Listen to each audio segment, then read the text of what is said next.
धर्म सर्व सुखा करो हित करो।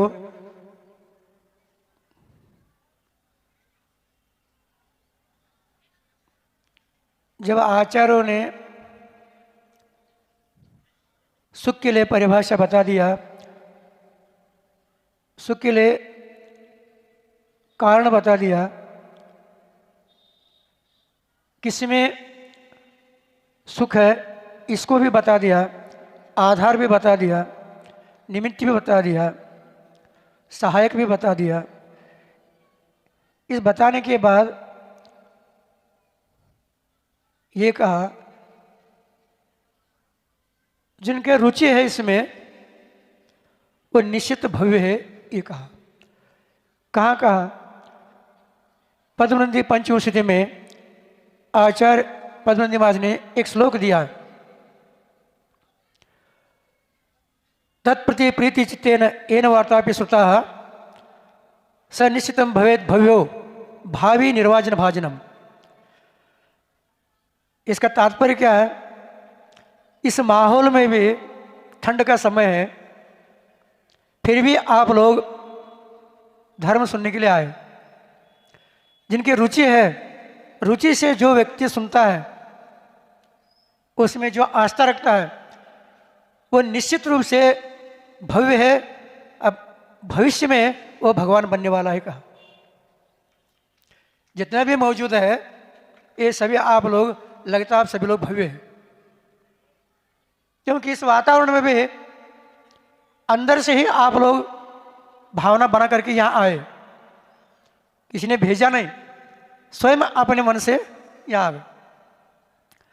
तो जिस स्थान पर रहते आप लोग, जिस देश में रहते हैं, वह देश धर्म प्रधान देश है। किसी भी परंपरा के हो, सभी लोग धर्म को मानते हैं, धर्म के माध्यम से सुख मानते हैं। ये बात अलग है, अलग अलग पद्धति है धर्म करने की, पालन करने की जो उनके विचारधारा अलग अलग है। जैसे एक बगीचे में रंग बिरंगे फूल होते हैं, माली उसका जो है गुलदस्ता बना करके भेंट कर देता है।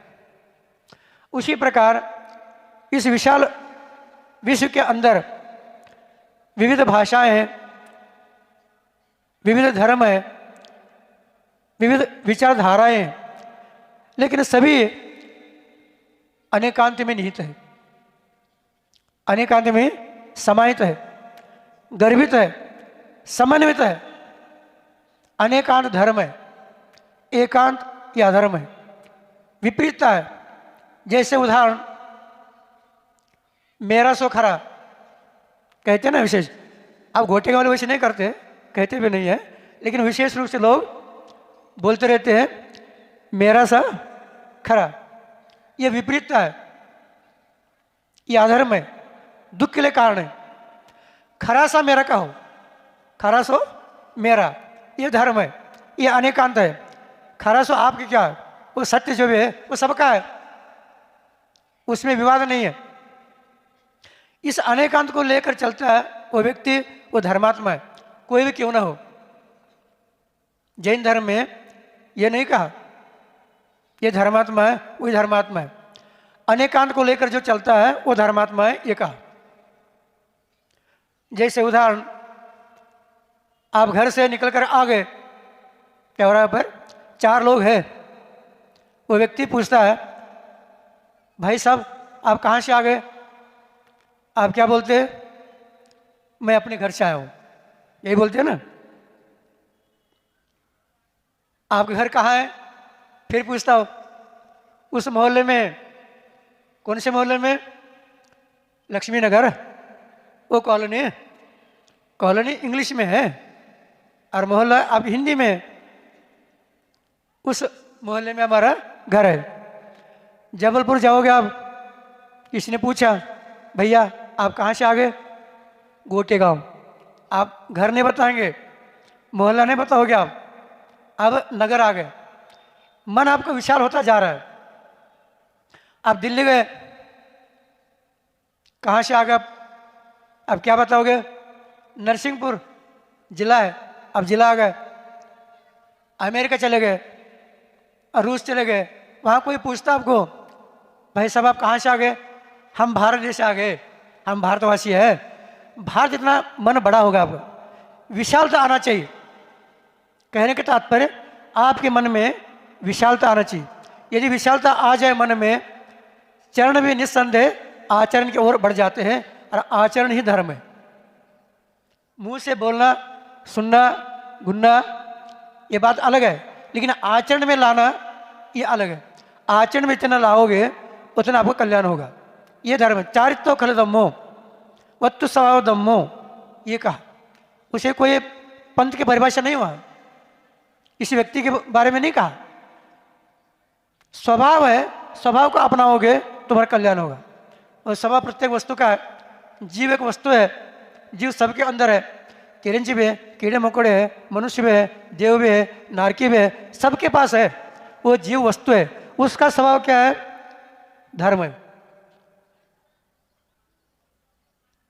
आज नहीं तो कल स्वभाव में आना पड़ेगा, तभी अपना कल्याण होगा। अभी हम विभाव में हैं, स्वभाव में आने के लिए हमारी प्रक्रिया चल रही। स्वभाव में आने के लिए हम प्रयास कर रहे हैं, प्रयत्न कर रहे हैं। आप चंद्र पर चले गए रॉकेट में बैठ करके, वहाँ पूछा भाई साहब कहाँ से आ गए? हम धरती से आ गए। अब देश नहीं, धरती आ गए। वैसे मन बढ़ता जाता है, विशाल होता जाता है। उसी प्रकार आपके मन में भी विशालता आना चाहिए। कोई कुछ बोल दिया, कुछ घटना घट गई, संकीर्णता नहीं होना चाहिए। संकीर्णता ये दुख के लिए कारण है। वही घटना मेरे हाथ से घटित होती है तो क्या करोगे उस समय? लेकिन दूसरे को देख करके दूसरे को नाम रखता है। नाम रखो नहीं, उसका हल निकालो। उस जीव का दुख दूर हो, वो भी उससे उठ जाए, इस ओर आ जाए, सवा की ओर। ये ध्यान में रखो। यदि आप सवा को छोड़ करके अन्य बातें करोगे, वो विभावी है, उससे आप ही का कल्याण हो रहा है, तो दूसरे कल्याण क्या करोगे? आप नहीं कर सकते। इसलिए इस विशाल विश्व के नीचे आसमान है, आसमान के नीचे पशु रहते, पक्षी भी रहते, मनुष्य भी रहते, सभी लोग हम रहना है। इस आकाश का भेद कोई कर नहीं सकता, टुकड़े कोई कर नहीं सकता। लेकिन आप जो रहते हैं, जमीन, ये भूमि जो भी है, इसका सीमा बदलती रहती है। बदलना स्वभाव है, परिवर्तन होना ये स्वभाव है। उसको रोक नहीं सकते आप, कोई भी रोक नहीं सकता, भगवान भी रोक नहीं सकता, क्योंकि वस्तु का स्वभाव है। जैसे उदाहरण, आप बचपन में थे, बालक थे क्या? नहीं, बालक थे। बालकपन में क्या क्या किया आपको याद भी है, स्मरण भी है। बालकपन मर गया, यौवन में आ गए, यौवन में क्या क्या किया वो भी याद है आपको? याद है क्या? नहीं याद है। यौवन पर मर गया, प्रौढ़ावस्था गया, प्रौढ़ावस्था में क्या किया आपने ये भी याद है। प्रौढ़ावस्था में चला गया, वो भी मर गया, बदल हो गए, अब बुढ़ापा गया। आ गए क्या? नहीं, परिवर्तन हो गया। अब बचपन दिखाओ, यौवन दिखाओ। आप ही के लिए कहा जा रहा है, दूसरों को मत दिखाओ। अपना प्रौढ़ावस्था दिखाओ, दिखा नहीं सकते, लेकिन आप देख चुके हैं, आप पड़ोसी भी देख चुके हैं, मित्र लोग, संबंधी सब देख चुके हैं। देखने के बाद अब स्मरण आ रहा है उसका, स्मरण करके बता रहे। कौन बता रहे? आप कौन है? शरीर तो आपका है, बचपन में आपका था, यौवन भी आप ही का था, प्रौढ़ावस्था भी आप ही का था, बुढ़ापे आप ही का है, लेकिन आप ही बता रहे। लेकिन उसको दिखा नहीं पा रहे अवस्था को। वो चला गया, चेंज होता गया, बदल होता गया। बदल होना ये स्वभाव है, प्रकृति का स्वभाव है। लेकिन कई लोग हैं, उनकी भावना है क्या है? कुछ ही बदल ना हो जाए, जैसे कि वैसे रहे। जैसे आप लोग उदाहरण बता रहे हैं, हम आप नहाते हैं, धोते हैं, तेल लगाते हैं, कंघी लगाते हैं, पाउडर भी लगाते हैं, शर्ट पैंट पहनते हैं, इन करके फिर दर्पण में देखते हैं। दर्पण में क्या देख रहे हैं? कौन है वहां? दर्पण में कौन है आप देख रहे हैं? 1 मिनट नहीं, 2-3 मिनट 5 मिनट तक देखता रहता है, इधर उधर। ये क्या हो रहा है? खुद के ऊपर विश्वास नहीं, मैं सुंदर दिखूं, थोड़ा बहुत गाल पिचक गए, 2 दिन खा पी करके सो जाता है, फूल जाए। अरे फूल भी नहीं, कितने भी फूल होने दो, वो तो पिचकेगा पिचकेगा। बूढ़ापन के बाद वो ऐसे दिखेगा। परिवर्तन उसका स्वभाव है, उसको रोक नहीं सकते आप। बाद में दांत निकल जाएंगे, किले की खाई बन जाएगी। अब चालू हो गया। उस समय क्या स्थिति आप लोगों की सुन रहे क्या? नहीं बदलना हो ये आप चाहते हैं, लेकिन उसको रोक नहीं सकते। अपने विचारों को हम दूसरे के ऊपर डाल देते हैं, जैसे भगवान के ऊपर डालते हैं। भगवान ने क्या दिया, भगवान ने क्या किया, ऐसे हम लोग बोलते रहते। भगवान कोई देता नहीं, कोई लेता भी नहीं। हमारे परिणाम जो भी है हमारे सुख दुख के लिए कारण है। आपने जो कर्म कमाया है वही कारण है, शुभ अशुभ कर्म। भगवान के सामने चले जाओ, वहाँ भगवान के लिए बोलो, हे भगवान मेरी कोई इच्छा नहीं है, मैं आपको पूजा पाठ करूँगा, जाप दे दूंगा, वंदना करूँगा, स्तुति करूँगा और आप छत्र चमर भी चढ़ाऊँगा, लेकिन ये काम करो, अंतिम मरते दम तक मेरे बाल काले रखो। क्या भगवान रख पाएंगे? नहीं। अनावश्यक हमारे विचारों को जो भी प्रकृति के ऊपर हम थोपना चाहते हैं, लेकिन प्रकृति किसी की नहीं सुनती। नहीं, प्रकृति अपने के अनुसार चलती है। हमें कैसे चलना चाहिए? अनुशासनबद्ध रहना चाहिए, अनुशासनबद्ध चलना चाहिए। जैसे चींटी चलते हैं, चींटी चलती है अनुशासनबद्ध। देखो उसके लिए आँख नहीं है, 3 इंद्रिय है चींटी, लेकिन अनुशासनबद्ध चलते हो। पक्षी है अनुशासन चलते हैं। अपने को अनुशासनबद्ध चलना चाहिए। अनुशासनबद्ध जो भी जीवन है हमारा जीवन माना जाता है, सुखी जीवन माना जाता है। यदि जीवन में अनुशासन नहीं है तो आप सुखी कभी बन नहीं सकते। मानव अपने ज्ञान विज्ञान के माध्यम से तर्क तो बहुत किए, जैसे पानी में मगरमच्छ से भी स्पीड शीघ्र चलने वाले पनडुब्बी बना दिया। और एक पक्षी है अल्बाट्रॉस पक्षी है, अल्बाट्रॉस कहा जाता है। वो बिना रुके 17,000 किलोमीटर तक उड़ान करता है पक्षी, लेकिन मानव उससे भी स्पीड उड़ने वाला हवाई जहाज बनाया, घंटों में हजारों किलोमीटर जाता है। रोड पर रास्ते पर शीघ्र चलने वाले रेलगाड़ी बना दिया, कार गाड़ी बना दिया। आपका बाइक आ गए, कौन कौन से? बुलेट, स्प्लेंडर, होंडा और 4 स्ट्रोक, कौन कौन से आ गए। ये सब बना तो दिया, लेकिन मानव मानव बन करके रास्ते पर चलना नहीं सीख पाया। क्यों? अनुशासन उनके पास नहीं। बाहर तो बना रहे, आप बता भी रहे, लेकिन आप मार्ग पर चल नहीं रहे। जैनाचार्य कहते हैं मार्ग पर चलना सीखो। क्या बनाया आपने, ये महत्वपूर्ण नहीं है। कितना आचरण किया ये महत्वपूर्ण है। घर में कितने भोजन बनाया ये महत्वपूर्ण नहीं है। कितना खाया आपने ये महत्वपूर्ण है। ढेर सारे बना दिया, खाया कुछ भी नहीं है, भूखे से भूखे रह गए। फिर आचार मार्ग कहते हैं आचरण में लाओ। कितनी बार प्रवचन सुना आपने? सुना है क्या? नहीं सुना? सुना। गुना कितना, आचरण में लाया कितना? फिर भी ये गुण तो आपका अच्छा, आप लोगों का सुनने का ललक है, सुनना चाहते हैं। जो सुनेगा वही सुधरेगा, आज नहीं तो कल। जो सुनेगा नहीं वो सुधरेगा नहीं, सुधार हो नहीं सकता। इसलिए आचार्य ने कहा अनुशासन, आत्मानुशासन जीवन में होना चाहिए। जो अनुशासनहीन है उनके लिए शासन और प्रशासन है। आप लोग शासन प्रशासन, कलेक्टर है, एसपी है, पुलिस है, और शासन का सरकार। सरकार और प्रशासन किसके लिए? वो अनुशासनहीन है उनके लिए। यदि आप अनुशासन में, आत्मानुशासन में है, आपके लिए कोई कानून नहीं, न आपके लिए प्रशासन की आवश्यकता है न प्रशासन की। आत्मानुशासन में रहने वाला खुद ही कानून है। जैसे संत चलता है, साधु रहता है, अपने में रहता हो, उनके लिए कानून क्या है? प्रशासन उनके पीछे लग जाते हैं उनकी सेवा में, और आप लोग के पीछे घर में लग जाते हैं ढूंढने के लिए कहाँ गए हो। क्यों? अनुशासन नहीं है। जैसे सूर्य है, समय पर उगना, समय पर अस्त होना। चंद्रमा है, समय पर उगना, समय पर अस्त होना। नक्षत्र है, ग्रह है, तारा है, सब अनुशासनबद्ध है। पक्षी अभी अनुशासनबद्ध रहते। अपने को कैसे चलना है? अनुशासनबद्ध रहना चाहिए।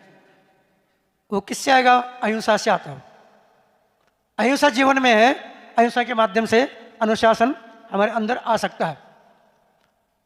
अहिंसा आचरण में आना चाहिए, बोलने में नहीं। क्योंकि आपको दुख इष्ट नहीं है। दुख इष्ट है क्या? नहीं है। आपको दुख इष्ट नहीं है तो दूसरों के लिए दुख क्यों दे रहा? मेरे वजह से दूसरे को तकलीफ ना हो, दुख ना हो, ये भाव रखना, आचरण करना, ये अहिंसा है। मारपीट करना ये नहीं, ये तो मोटे तौर पर हो गया। लेकिन आप ऐसे शब्द बोलते हैं, वो व्यक्ति छटपटाता है, तिलमिलाता हो शब्द के माध्यम से। तिलमिलाता क्या नहीं? आपके चेहरे देख करके वो घबरा जाता है। अभी कुछ बोले नहीं आप, आँख इतने बड़े कर देते आप, जैसे मार रहे थे ना, बच्चा कुछ खाता रहता है, वो देखते है, बदमाश कहते हो, दांत खा, वो घबरा जाता है, वो डरता है क्या नहीं? आगे कुछ बोले नहीं, वो केवल आंख दिखा दिया, और वही रो रहा है। उस समय उसका चेहरे के ऊपर मुस्कान है, माँ के चेहरे के ऊपर। आप बोल नहीं रहे, वो बच्चे कहते इशारा कर रहे हो, इशारा करे तो भी बच्चा रोता रोता भी रुक जाता हो। अब शब्द बोलने के बाद जिस प्रिय से बोलोगे आप, बच्चा खुश हो जाता हो। उसी प्रकार व्यवहार में भी आप लोग कोई भी हो, आप ऐसा वचन बोलो, वो व्यक्ति, दुखी व्यक्ति भी सुखी हो जाए। जैसे आचार्य महाराज थे, विद्यासागर महाराज जी, एक शब्द बोल दिया, बस सब लोग ताली हो जाते, उनका मुस्कान को देख करके खुश हो जाते। बोले भी नहीं, मुस्कान भी दे देते तो भी खुश हो जाते। ये अंदर के परिणाम है। परिणाम के माध्यम से व्यक्ति के जो भी व्यक्तित्व जो है वो व्यक्त होता है, उसके माध्यम से सामने वाला भी प्रसन्न हो जाता है। सामने को प्रसन्न करने का तरीका, प्रसन्न अपना करना नहीं है, आप प्रसन्न रहो, आपको देख करके वो प्रसन्न होगा। आप भी प्रसन्न नहीं है, माथे के ऊपर 1700 गांठ है, आप देखोगे भैया गड़बड़ है, यहाँ से चलो, यहाँ से कैसे के जाओ, चलो यहाँ से। तो धर्म क्या चीज है? स्वयं जो भी अपने में रहना, अनुशासन में रहना, आत्मानुशासन में रहना, प्रसन्न रहना, खुश रहना, यही धर्म है। इससे जो भी दूसरे के ऊपर प्रभाव पड़ सकता है। यदि नहीं है, वही प्रभाव दूसरे के ऊपर पड़ सकता है। क्या प्रभाव? इसका चेहरा ठीक नहीं, ये गड़बड़ है। उनके मन में आता है, चलो भैया कहते हो, इनके पीछे कहाँ लगना, चलो। तो आप भी अप्रसन्न है, उनको भी अप्रसन्न कर दिया आपने, यही आधर्म है। लोग कहते हैं महाराज क्या है, वो धर्म के कारण झगड़ा हो रहा है। धर्म के कारण? धर्म जोड़ता भैया, जो झगड़ा होता है वो अधर्म के कारण। धर्म जोड़ता है, अधर्म तोड़ता है। ये अपना अज्ञानता है। धर्म में झगड़ा हो रहा है, धर्म झगड़ा लड़वाता है। कई लोगों ने भी लिखा धर्म के नाम पर झगड़ा हो रहा है, धर्म लड़वा रहा है। धर्म लड़वाता नहीं, क्योंकि धर्म को नुकसान नहीं पहुंचाता, अग्नि को नुकसान नहीं पहुंचाता, अंधेरे को नुकसान नहीं पहुंचाता, प्रकाश को नुकसान नहीं पहुंचाता। सूर्य प्रकाश भी अल्जल में लगाया, प्रकाश को नुकसान पहुंचा रहा है? नहीं। उसी प्रकार धर्म कभी धर्म को नुकसान नहीं पहुंचाता। धर्म अधर्म में विवाद है। धर्म जोड़ता है और अधर्म तोड़ता रहता है। हम जो दीपक है, अग्नि है, उसका दीपक लगा अपने, भगवान की जो भी आरती उतारे, धर्म कमा रहे, पुण्य कमा रहे। आपके साथ जो लोग हैं वो भी उसमें शामिल होकर के, वो प्रसन्न होकर के, वो भी धर्म कमा रहे, पुण्य संचय कर रहे। उनके परिणाम शुद्ध हो रहे हैं। उसी अग्नि के द्वारा आपने जो पकवान बनाया, भोजन बनाया, भात बनाया, बाटी बना दिया, भापला बना दिया, और कुछ बना दिया, जलेबी बना दिया, महाराज जलेबी के नाम ले लो, मुंह में पानी आता है। वह अग्नि एक ही है, बन रहे, आप सभी लोग भोजन भी कर रहे हैं, अच्छा ही हो रहा है। और वही अग्नि से किसी बहू को, किसी कुटिया को जला दोगे, अग्नि के क्या दोष है इसमें? दोष तो आपका है, आपके दुर्भावन के माध्यम से वो हो रहा है। भावना आपको दुर्भाव होगा, स्वभाव में नहीं है, विभाव है, विपर्यास है, और उसके कारण जो भी हो रहा आप ही के द्वारा हो रहा है। और नाम धर्म के ऊपर आ रहा है, धर्म को बदनाम कर रहे हैं। बदनाम आप है और धर्म को बदनाम कर रहे हैं। धर्म लड़वा है, धर्म कारण हो रहा है, कर रहे आप। जैसे एक पत्थर है, 4 टुकड़े हो गए, एक टुकड़े की चक्की बना दिया आपने, चक्की बना के आटा पीस रहे, अनाज पीसा जाता है लेकिन कहा जाता है आटा पीस रहे, अरे पीसने के बाद आटा बनता हो, लेकिन कहा जाता है इससे। एक पत्थर के द्वारा आप जो भी अनाज पीस या आटा पीस रहे, एक पत्थर के टुकड़े के द्वारा खलबट्टा बना दिया आपने, चटनी पीस रहे। एक पत्थर के टुकड़े से आपने मूर्ति बना दिया, प्रतिमा, उसकी पूजा कर रहे क्या नहीं? और वैसे पत्थर के टुकड़े से दूसरे को लू लुहान कर दोगे, उस पत्थर का क्या दोष है भैया? पत्थर का दोष है कि आपका दोष है? दोष तो आप ही का है। उसी प्रकार धर्म के माध्यम से अपने दोष को दूर करना है, अपने अंदर जो भी वो दूर करने के लिए धर्म है, दोष को बढ़ाने के लिए नहीं, लड़वाने के लिए नहीं, अधर्म करने के लिए नहीं, अधर्म को दूर करने के लिए धर्म है। वो धर्म अपना स्वभाव है, वो बाहर से नहीं आता, कोई देता नहीं, कोई भगवान है, कोई गुरु है, कोई अन्य व्यक्ति है, वो दे नहीं सकता, आपके अंदर मौजूद है। बाहरी निमित्त लेकर के उसको उद्घाटित करना है।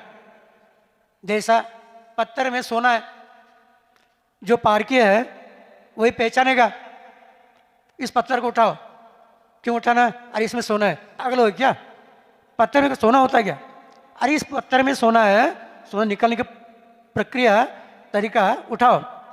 उसको उठा करके कूट करके उसको अग्नि संस्कार किया जाता है। 1 बार नहीं, 2 बार नहीं, 16 बार। उसके बाद वो सोना अलग हो जाता। आगे क्या नहीं सोना, सोना अलग होने के बाद फिर उसमें बट्टा मिलाना पड़ता है, उसके बिना आवरण बनता नहीं, वो मक्खन जैसा रहता है, प्योर सोना। उसको आप गले में डाल नहीं सकते, उसमें बट्टा मिलाना पड़ता है। मिलाने के बाद वो चेन बनेगा, गले में आप लोग चेन लटका देते, लटकाते क्या नहीं? फिर भी देखो गले में चेन है, फिर भी बेचैन है, क्या चमत्कार! उसी प्रकार उस पत्थर में सोना है कहने के बावजूद भी उस पत्थर को छिद्र डाल करके उस पत्थर को कोई गले में बांधता नहीं, कोई बांधता है नहीं। उसी प्रकार हमारे अंदर जो भी दोष है, दोष के सहित जो भी कोई भगवान बनता नहीं है। दोष को बाहर निकलने के बाद ही वो भगवान बनते हैं, पहले से कोई भगवान रहते नहीं। भक्त का अर्थ ज्ञान होता है, वाहन का ज्ञान को धारण करने वाला। कौन सा ज्ञान? पूर्ण ज्ञान को धारण करने वाला वो भगवान, ईश्वर कहते हो। ईश्वर का अर्थ क्या? ईश का अर्थ आत्मा, आत्मा में रमने वाला ईश्वर। ब्रह्मा, ब्रह्म का अर्थ आत्मा, ब्रह्म में रमने का ब्रह्मा। प्रत्येक शब्द ऐसा है, हर जीव जो बैठे हैं इसके अंदर भगवान बनने की क्षमता है, क्षमता है, अंदर सत्ता में है, लेकिन उसको उद्घाटित करना है। उद्घाटित करने के लिए प्रयत्न करना पड़ता है। आप लोग बोलते हैं प्रयत्न करने से परमेश्वर मिलता है। परमेश्वर कौन है? आत्मा है, सभी बैठे सभी आत्मा है। अरे आप लोग उपदेश दे रहे हैं महात्मा है, इससे ऊपर उठ गए वो परमात्मा है। आत्मा महात्मा बने बिना परमात्मा कभी बन नहीं सकता। इसलिए से आत्मा को महात्मा बनाना है और महात्मा से परमात्मा बनने के लिए प्रयास करना चाहिए। हर जीव को जो भी इस प्रकार पुरुषार्थ करना चाहिए। पुरुषार्थ वही है, पुरुष का अर्थ आत्मा, अर्थ का अर्थ प्रयोजन। आत्म प्रयोजन भूत क्रिया करो, आप परमात्मा बन जाओगे। बाहर हम जो भी आत्मा को छोड़ करके प्रयास कर रहे हैं, दिन रात मेरे स्वामी मैं पैसा कमाऊं, क्या है बोलते हैं, लेकिन वही करते रहते हैं। उसी में रहते दिन रात। क्या है? कपड़े लाओ, सोना लाओ, बर्तन लाओ, मकान बनाओ, दुकान बनाओ, गाड़ी लाओ, कौन सा झाइलो, हाइलो, क्या है? हाई तो टीन है ना, इसी में उपयोग ज़्यादा लग रहा है। पैसा कमा लिया, खुश। कितना है? महाराज आपको मालूम नहीं, क्योंकि बोली लेते ना पैसा देना पड़ता है। यदि पैसा नहीं कमाएंगे तो बोली ले नहीं सकते हम। बोली किसने कहा आपको? भगवान की पूजा करो ना, कर नहीं सकते। लेकिन ये आपने दिखाने के लिए दिखावा है, क्योंकि हम भी कुछ है।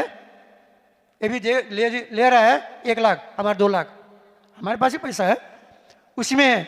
लेकिन इसमें कंपटीशन करो ना, वो 1 प्रतिमा ले रहा है, हम भी 2 प्रतिमा लेंगे।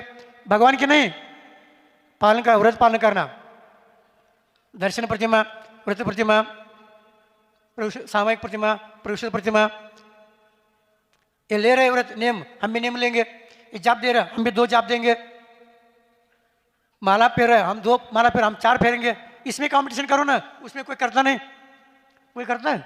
उपास कर रहे, हम भी उपास करेंगे। अरे महाराज क्या बता रहे कि ठंड बहुत है, उपास की बात नहीं करना, करोगे? तो उसमें कंपटीशन करना है। क्यों? उपास का अर्थ निकट रहना है, आत्मा के निकट। आत्मा को समझने की कोशिश करो, प्रयत्न करो। हर व्यक्ति, हर धर्म में, हर परंपरा में उसका उपासना तो करता है। क्या समझ करके? मुझे लाभ हो जाए, भगवान कुछ दे दे, गुरु कुछ दे दे, बाबा आशीर्वाद दे दो। क्यों? बहुत संकट में, दुकान चल नहीं रहे हैं, दुकान चल नहीं रहे। दुकान के लिए आशीर्वाद नहीं भैया, आप कल्याण के लिए आशीर्वाद है। दुकान के लिए आशीर्वाद देना है, फिर दुकान छोड़ करके क्यों दीक्षा क्यों लेना? दीक्षा लेने की क्या आवश्यकता है? कार गाड़ी ले लिया, उसके लिए आशीर्वाद दे दो, उसके लिए आशीर्वाद नहीं, आपके लिए आशीर्वाद है। उससे हिंसा होगी। महाराज हम शिखर जा रहे, आशीर्वाद दे दो। पैदल जाओ तो आशीर्वाद दे देंगे, पैदल कौन जाएगा? तो फिर आशीर्वाद कौन देगा? अब गाड़ी से जाओगे, उससे हिंसा होती है। बरसों से हम लोग गाड़ी छोड़ चुके हैं, आराम साराम होता है। पहले से कहा जा रहा है अहिंसा ही धर्म है, जितना अहिंसा पालन करोगे उतना आप कल्याण होगा। और आप हिंसा के लिए आशीर्वाद मांग रहे। तो इसलिए हमारा कहना है अहिंसा को अपनाते हुए जीवन में अपना अनुशासनबद्ध जीवन को यापन करने का प्रयास करना चाहिए। अनुशासनबद्ध जीवन जो भी, वही हमारा जीवन है, वही संयम है। संयम के माध्यम से ही हम आगे बढ़ सकते हैं। जितना जो है, जैसा है वैसे में आप संतोष मानो, संतुष्ट रहो, वही आपका संयम है। लेकिन आप उसमें संतुष्ट नहीं है। क्यों? वो सेठ का जो भी 2 मंजिल होगा, हमारे भी 3 मंजिल बनाना है। 2 मंजिल नहीं, 3 मंजिल। उसमें संतुष्ट नहीं। जो घर है, तुम 3 मंजिल बनाओ, 4 मंजिल बनाओ, ये 5 मंजिल 5 स्टार 7 स्टार बनाओ। रहो कहाँ? एक स्थान पर रहोगे ना। क्या 7 मंजिल में सो जाओगे? विक्रिया है, एक स्थान पर सोओगे, खाओगे स्थान पर, रहोगे एक स्थान पर। फिर भी दूसरे को देख कर दुखी, आप दूसरे को दुखी मत हो, क्योंकि उनको देख करके सुखी हो जाओ। अच्छा, बहुत अच्छा आपने बनाया, बहुत अच्छा, तुम खुश रहो, उनको प्रशंसा करो, वो भी खुश हो जाएगा, आप भी खुश है। आप करते हैं, अरे यार बनाए तो ठीक है, लेकिन क्या है हमारा बना नहीं ना अभी तक। बना तो ठीक है, लेकिन हमारा अभी तक बना नहीं है ना, हम भी बनाना चाहते हैं। आप बने के मना नहीं है, उनकी प्रशंसा करो। प्रशंसा से आप भी सुखी रहोगे, वो भी सुखी रहेगा। गुणों की प्रशंसा करो, हम गुणों से प्रशंसा नहीं करते। उनका गलती जो भी है उसको देखते हैं, दोष को देखते हैं, ये हमारी गलती है। दोष को देखो नहीं, हमारे दोष को देख करके दोष को दूर करो। यदि उनको दोष दिखता है, उस दूर करने का प्रयास करो, यदि हो सके तो, या क्षमता है तो, नहीं तो नहीं। इसलिए हमारा हो, दूसरे का हो। दोष को दूर करते हुए, विभाग को दूर करते हुए, स्वभाव की ओर दृष्टिपात करते हुए आप लोग भी चले, और आप लोगों के अंदर भी ये संयम आ जाए, स्वभाव की ओर दृष्टिपात करने के लिए दृष्टि भी आ जाए। उस दृष्टि करते हुए, संयम अपनाते हुए आप लोग भी आगे बढ़े, धर्म के माध्यम से सबका कल्याण हो। इसी भाव के साथ बोले महावीर भगवान की।